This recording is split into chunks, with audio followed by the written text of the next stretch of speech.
Yes and no. It's a completely different course in life, so a little bit like that.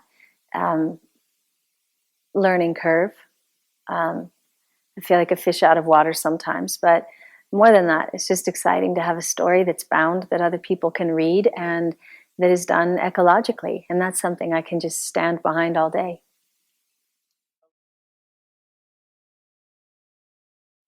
Well, 25 years processing, but 8 years writing.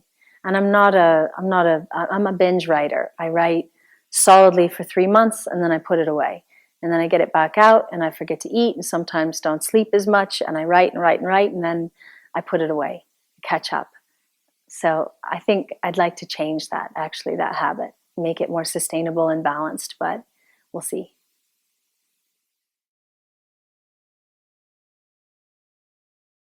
Second editor, I fell in love with her, mostly because I sent it to her when I thought it was done. You know, it was one of those like, okay, checks in the mail. And she wrote back and said, you haven't even started. And I was shattered. I couldn't imagine that I hadn't started this process. And then 4 years later or 3 years later, I braved it again. And I sent it back to her and I said, okay, how about now? And then I was a chicken and I went camping so that I couldn't actually check to see if she had responded. And then after that 3 days of being in nature, I was ready and I came back and she accepted it and we worked together for about, I think it was probably 2 months, right through the election. It was an intense time.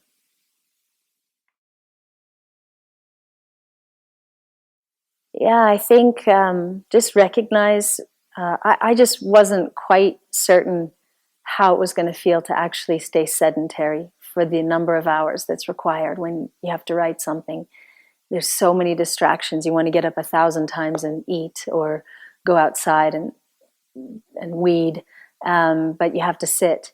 So that, expect that, and then also that there's a lot of false summits, but if the story compels you enough, then you'll have the courage to stick it out and share it with us. I would say right.